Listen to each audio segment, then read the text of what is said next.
তেল ছাড়া যেমন গাড়ি চলে না, বিদ্যুৎ ছাড়া যেমন লাইট জ্বলে না, ঠিক তেমনি তোমার ফ্লাইং কিস ছাড়া আমিও চলতে পারি না। হায় রে ভালোবাসা রে বন্ধু, তোর মতো প্রেমিক হয় না বন্ধু। এক কাজ তো করতে পারস, তুই রসুন নিয়ে বগলের তলে দিয়ে 10 মিনিট রোদে দাঁড়ায় থাক, তাহলে দেখবি তোর জ্বর অটোমেটিক চলে আইছে। আমি তো বই খুললেও তোমাকে দেখি, বই বন্ধ করলেও তোমাকে দেখি, খাইতে গেলেও তোমাকে দেখি, টয়লেটে গেলেও তোমাকে দেখি, চারিদিকে শুধু তুমি তুমি আর তুমি। দেখো মিরাজ, তুমি এভাবে পাগলামি করো না তো, তোমার কিছু হলে কিন্তু আমি মরেই যাবো, আমি বাঁচতে পারবো না। কি যে বলো। দেখো মিরাজ, আমি কিন্তু সত্যি বলতেছি, তুমি যদি নিজে কোনো ক্ষতি করো না, আমি কিন্তু নদীতে ঝাঁপ দিব। তুমি কোন কাউন্টারে নিয়ে আসছো? কাউন্টার তো বন্ধ। আজ মনে হয় হরতাল। তুমি টেনশন নিও না, প্রেমে তো বাধা আসবে, এমন কত হরতাল হবে।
কি ব্যাপার, এইভাবে রেগে দাঁড়িয়ে আছো কেন? আমি গোবিন্দর নাক ফাটিয়ে দিয়েছি। হায় হায়, কেন? ও তোমার কিস খেয়ে নিল কেন? আর বাবা, ও তো মজা করছে। মজা মানে? এটা আবার কিসের মজা? ওটা কি ওর জন্য ছিল? ওটা তো শুধু আমার জন্য, শুধুই আমার। ওটার জন্য এখন পর্যন্ত আমি না খেয়ে আছি। ছি ছি, তুমি না খেয়ে থাকবে কেন? তেল ছাড়া যেমন গাড়ি চলে না, বিদ্যুৎ ছাড়া যেমন লাইট জ্বলে না, ঠিক তেমনি তোমার ফ্লাইং কিস ছাড়া আমিও চলতে পারি না। বাই দ্য ওয়ে, কালকে তোমার ফোন অফ ছিল কেন? কালকে তুমি নতুন ডিপি দিছো ফেসবুকে। হ্যাঁ। তোমার ডিপি দেখতে দেখতে আমার ফোনের 50% চার্জ শেষ। ওরে তেল বাচ রে। আচ্ছা বাই দ্য ওয়ে, আমি এখন বাসায় যাই, রাতে তোমাকে কল দিব না। ঠিক আছে, কিন্তু লেট করো না, তাড়াতাড়ি ফোনটা দিও।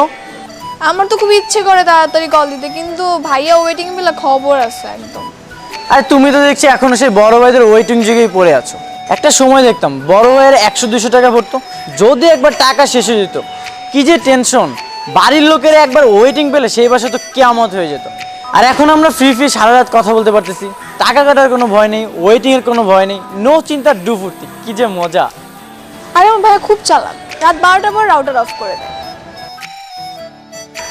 আচ্ছা শুনো, আমি বাসায় চলে যাই, ভাইয়া আবার দেখে ফেলবে। কাল চলে এসো, কালকে দেখা হচ্ছে। বাই।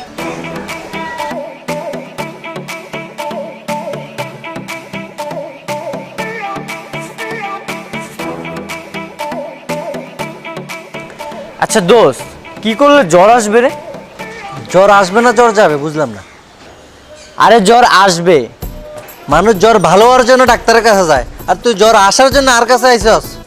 ভাই তুই আমার এত জ্ঞান দিস না তো, এটা বল যে কিভাবে জ্বর আসবে। তুই এক কাজ করতে পারস, বৃষ্টিতে ভিজতে পারস। এই শীতে বৃষ্টি কোথায় পাবো? তুই কোনো ভালো আইডিয়া থাকলে আমাকে দে। তোর আইডিয়া লাগলে আইডিয়া দিলাম, আইডিয়ার অভাব আছে না আর কাছে, কিন্তু তুই আইডিয়া দিয়ে কি করবি এটা কবি তো। আরে আরোহী না প্রচুর জ্বর আসছে, আর আমার খুব কষ্ট হইতেছে। আমি চাই আমার সুস্থতা ওর কাছে যাক, আর ওর জ্বরগুলো আমার কাছে আসুক। আমি অনুভব করে দেখতে চাই এই জ্বরের কষ্টটা কেমন। হায় রে ভালোবাসা রে বন্ধু, তোর মতো প্রেমিক হয় না বন্ধু। এক কাজ তো করতে পারস, তুই রসুন নিয়ে বগলের তলে দিয়ে 10 মিনিট রোদে দাঁড়ায় থাক, তাহলে দেখবি তোর জ্বর অটোমেটিক চলে আইছে। ঠিক আছে, এই প্রথম তোর কোনো আইডিয়া আমার কাছে ভালো লাগছে। আচ্ছা থাক তাহলে, আমার আবার দোকানে যেতে হবে রসুন আনতে।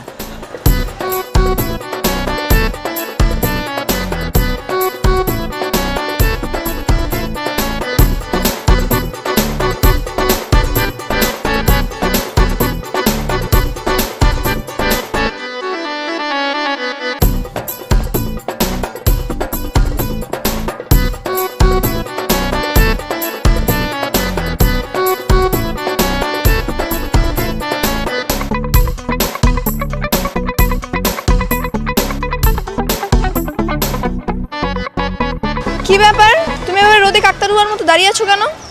তোমার না জ্বর, তুমি মাঠে আসছো কেন? আমার তো জ্বর আসছিল, সেরেও গেছে। যাক আলহামদুলিল্লাহ। এটা কি ছিল? আরে রসুন, শুনেছি হাতের চিপায় রসুন রেখে রোদে দাঁড়িয়ে থাকলে নাকি জ্বর আসে। আর আল্লাহর কাছে দোয়া করতেছিলাম তোমার জ্বর যেন আমার কাছে চলে আসে। দেখো মিরাজ, তুমি এবার পাগলামি করো না তো, তোমার কিছু হলে কিন্তু আমি মরেই যাবো, আমি বাঁচতে পারবো না। কি যে বলো। দেখো মিরাজ, আমি কিন্তু সত্যি বলতেছি, তুমি যদি নিজে কোনো ক্ষতি করো না, আমি কিন্তু নদীতে ঝাঁপ দিব। তাহলে আমার কি হবে? আমিও তো সাঁতার পারি না। ফাইজলামি করো না, তোমাকে এই জনানোর বুদ্ধি কে দিছে? নিশ্চয়ই গোবিন্দ। হ্যাঁ। দাঁড়াও, আজকে ওকে মজা দেখাবো। আরে এই তোমার কিছু করতে হবে না, আমি বিষয়টা দেখতেছি।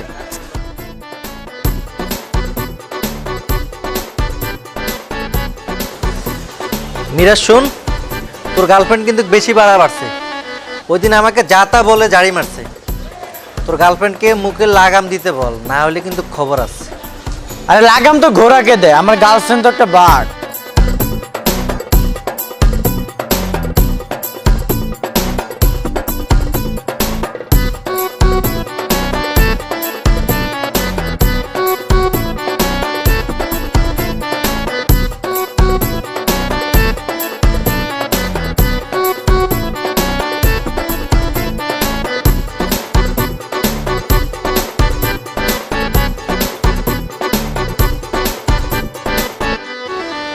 আমাকে এখানে আনছো কেন? আমার আব্বু তো আমাকে ফোনে ইউজ করতে দেয় না, সারাদিন শুধু বলে পড়ো আর পড়ো, কিন্তু আমার তো পড়া টেবিলে মনই বসে না। আমারও সেই একই অবস্থা। কতদিন যার এভাবে যাবে? মানুষ তো পাবজি খেলে, ক্রিকেট খেলে, কিন্তু আমার শুধু তুমি আর তুমি। তুমি আমার পাবজি, তুমি আমার ক্রিকেট। আমারও না বই খুললে শুধু তোমার কথাই মনে পড়ে। আমি তো বই খুললেও তোমাকে দেখি, বই বন্ধ করলেও তোমাকে দেখি, খাইতে গেলেও তোমাকে দেখি, টয়লেটে গেলেও তোমাকে দেখি। চারিদিকে শুধু তুমি, তুমি আর তুমি। ছি, টয়লেটে গেলে আমার কথা মনে পড়ে? মানে বোঝাতে চেয়েছি ইচ অ্যান্ড এভরি টাইম তোমার কথাই মনে পড়ে আমার। আমার আব্বু তো আমাকে কোনো ফ্রিডমই দেয় না, সারাদিন শুধু বলে পড়ো আর পড়ো। লকডাউনে না আমার খুব কষ্ট হয়েছিল। আচ্ছা শুনো না, আমরা দুজন চলো পালিয়ে যাই। ঠিক বলছো, এই পড়াশোনার ফ্যামিলির চাপ নিতে পারছি না। চলো আমরা দূরে কোথাও হারিয়ে যাই।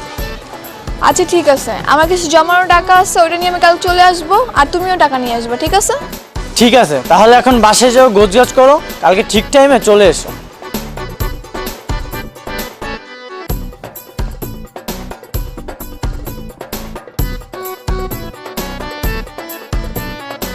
তুমি কোন কাউন্টারে নিয়ে আসছো? কাউন্টার তো বন্ধ।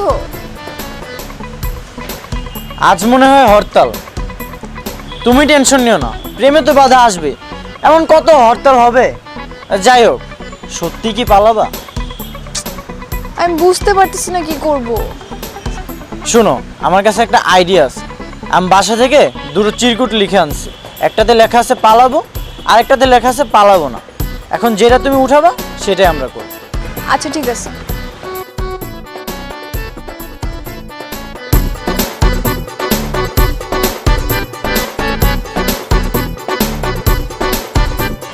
এই যা, এইটাই ছিল তাহলে কপালে। কি লেখা আছে?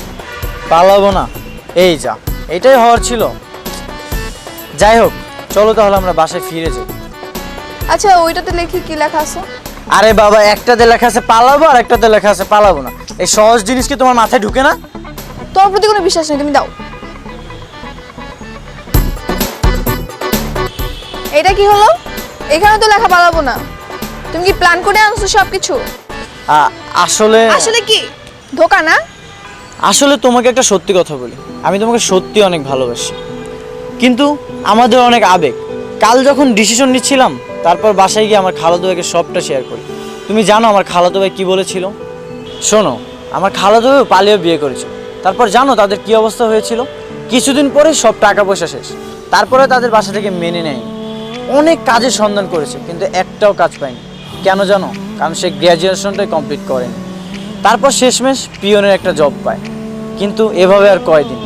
সংসারের অভাব অনটন লেগেই থাকতো। নেই চিকিৎসার খরচ, বাসায় খাবারও নেই, আবার পোশাকেরও কোনো টাকা নেই। আবার এলাকার বখাটে ছেলেরা অনেক ডিস্টার্ব করতো। আমার খালাতো ভাই পাগল হতে বসেছিল, আর মেয়েরা তো সুইসাইড করে শেষমেশ। এখন তুমি বলো আমি কি করে সেম ভুলটা করি? তুমি না ঠিকই বলছো, আসলে আমরা আবেগের বশে অনেক কিছু করে ফেলি যেগুলো আমাদের করা উচিত না। আমাদের অপেক্ষা করা উচিত গ্রাজুয়েশন কমপ্লিট করা পর্যন্ত, তারপর বাবা মা এমনি মেনে নেবে। ঠিক বলছো, চলো আমরা বাসায় ফিরে যাই।